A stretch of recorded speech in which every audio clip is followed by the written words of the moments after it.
Hey everyone, I'm Ryan Garcia, and today we're doing our best fits for each team in the American League in free agency. These are with available free agents, and you will see that unfortunately, because I recorded this before this news came out, there's going to be a player who already signed with the team on here. I hope that's not too big of a spoiler. I will give you an alternative that I've edited in there, but without further ado, let's just jump right in here. For the first team, we have the Athletics, and I think Sean Newcomb is the best fit for that team. They brought him back from the waiver wire from the Red Sox. They had him for a bit in 2024, but he was very effective for them in 2025, primarily as a reliever. The Athletics bullpen is not good at all. I think they could use some more support there, especially after trading Mason Miller. So Sean Newcomb, a good fit for the Athletics, should be cheap and someone I think they should and could bring back for 2026. For the Orioles, I've got Framber Valdez, a top of the rotation kind of starter who, alongside Kyle Bradish and alongside Trevor Rogers, could form one of the better rotations in baseball, give the Orioles a really good rotation, a really good pitching staff, and put them in position to win a lot of games in 2026. I do not believe the Orioles window is closed. I merely believe last year was a step in the wrong direction. Valdez would be a step in the right direction and push them towards contention for the upcoming season. For the Red Sox, I've got third baseman Alex Bregman, another guy who I think should just return to their original team, and another incumbent team who I believe should just retain the player. It's a really good fit for both sides. For Bregman, it's a good ballpark for his swing. It's a place he can stay for the remainder of his MLB career. And for the Red Sox, it gives their young team a veteran player, an all-star caliber player at the third base position who should be very productive for the foreseeable future. I like his fit in Boston. I like what he provides defensively and offensively. And for the Red Sox, while Pete Alonso is out there and could be viewed as a better fit, they don't have a third baseman as good as Tristan Casas is at first base. So if they were to just sign Bregman, their infield would be better than if they were to just sign Alonso, in my opinion. Now, looking at the White Sox, it's a little tougher for these teams who, A, don't spend a lot of money, but B, aren't planning to be competitive in 2026. But I do think taking a flyer on a reliever like Hunter Harvey makes sense. Harvey was very effective when healthy last year, has tons of swing and miss stuff, and I imagine an effective first half in 2026 could make him a hot commodity at the trade deadline. Number one, he would be a rental and low-cost reliever towards your luxury tax, which means that opens up the entire market of competitors at the deadline, not just teams who have a ton of money. And for the White Sox, it would continue to improve their reputation, not as a team that people go to ruin their careers, but as a team that can resurrect careers. So I ultimately think this is a very good fit for Harvey, who would get a lot of reps, maybe gets a close. And for the White Sox, it gives them an opportunity to find a piece for cheap that makes their team better, gives them a chance to sell a piece at the deadline, and gives them a better standing in baseball. For the Cleveland Guardians, I've got Harrison Bader here. I think Harrison Bader makes a ton of sense for a Guardian team that needs a true center fielder. It makes sense for a Guardians team that's got Chase DeLauder in right field and Stephen Kwan in left field for now. I think Bader is someone who would make sense with that left field side as well. Not necessarily a right-handed hitter's haven, but definitely a part of the ballpark he can pepper fly balls off of or just hit the ball straight over the fence. Their current center fielder is Chase DeLauder on Fangraphs, and their current right fielder is George Valera, but you can move guys around using that DH spot. I think Bader just makes sense for this group. They've got a lot of middle infield depth, although I don't think it's great middle infield depth, and I think that Bader wouldn't be a high-cost player for a team that should be trying to contend in 26.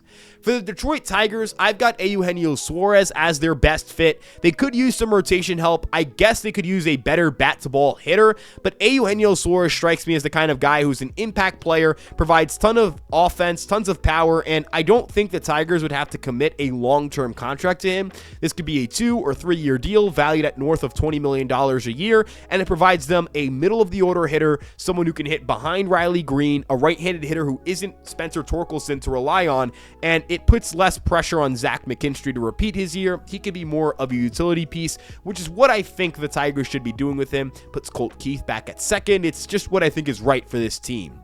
For the Houston Astros, I think Trent Grisham is their best fit. Grisham is an outfielder. The Astros need outfield help. They need someone who can play center field. I think Grisham can do that, at least in the first year of that contract or so. His power is very good to all sides of the field, but very much to right field, where Houston has a pretty favorable right field if you want to note that. Grisham was not someone who dominated at Yankee Stadium only. He was actually a lot better on the road than he was at home, so I don't think you should be worried about Yankee Stadium inflating his metrics. And Minute Maid Park is a really good park for his swing as well. So Grisham, someone I really like for the Astros, and a good outfield fit that makes their offense better. For the Royals, Mike Yastrzemski is a player who performed very well with them down the stretch after they acquired him from the San Francisco Giants at the trade deadline. The Royals are a team that's going to need outfield support. Kyle Isbell and John Rave as their left and center fielders is not going to cut it. I understand that you're probably going to have an outfield where Jack Caglione is playing right field, and he had a really bad year, but I ultimately believe you can look at him as a player who gets better in 2026. Yastrzemski is a cheap, stabilizing option for them in the outfield. It pushes Isbell to center field, and if you get the right kind of power from Caglione and Yastrzemski, you're not going to be worrying a lot about Isbell's offensive production. Very good defensive center fielder, and I think it gives you a pretty good defensive outfield. Moving on to the Los Angeles Angels, I view Tatsuya Imai as the best fit for them because he's a starting pitcher. They need starting pitcher support. They're on the West Coast. Maybe that favors them in the Imai sweepstakes, and the Angels don't seem to be committed to selling, so if they're not going to be sellers, they should try and compete, and I think Imai makes their rotation better. If you got Jose Soriano, Tatsuya Imai, and Yusei Kikuchi as your top three, it's not the best top three in baseball, but it's certainly effective. I think Reed Detmers can be an effective number 3, number 4 starter for that group as well. Could be a pretty fun team with Imai on it, at least an interesting one, and I think it would help them recapture some of the Japanese market that they lost when they lost Shohei Ohtani. Ultimately, I think Imai is a good fit. They need pitching, and I think that's why it could make sense for these two parties, to unite. For the Minnesota Twins, I've got Zach Gallen. I know that would cost them draft picks, but if you're the Twins and you're not completely committed to tearing it down, which is something the Twins are mulling over right now, Zach Gallen is a good rebound candidate. If you have Gallen, you've got Joe Ryan and Pablo Lopez as your 1, 2, and 3. You might be able to contend for a playoff spot. Gallen is someone who, if your team is not very effective, can be part of a fire sale, and you can get a lot back for him at the deadline. Ultimately, I believe this is just a good fit for both sides. Zach Gallen needs somewhere quiet, somewhere where he can get 30 starts guaranteed essentially in that year. And for the Twins, they need more pitching. They need pitching badly. I think Gallen helps them a lot in that regard.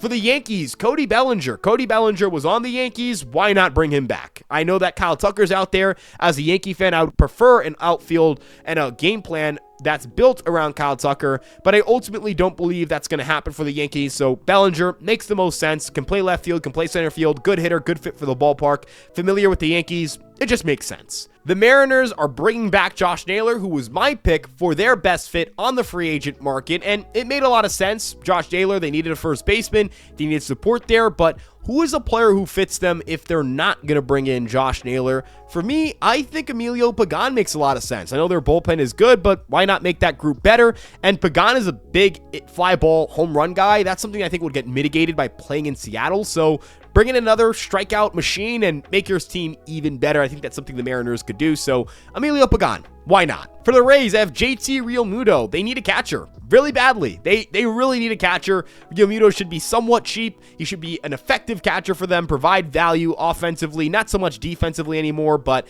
he's someone who's a draw. He's someone you could trade at the deadline if you need to. I think JT Realmuto, good fit for the Rays and a good landing spot for the potential final years of his career. For the Texas Rangers, Ryan Helsley. He wants to rebound and maybe hit the market again. Helsley is a big bullpen weapon. The Rangers bullpen is terrible. They're not looking to spend tons of money. Helsley's a good fit for that. If they end up selling at the deadline, Helsley could be a really attractive piece to teams, and if they're good at the and they end up being a good team and want to buy at the deadline, Helsley's going to be a big part of why they end up being a good team. I'm very confident he rebounds in 2026, and that's why I have him going to the Rangers.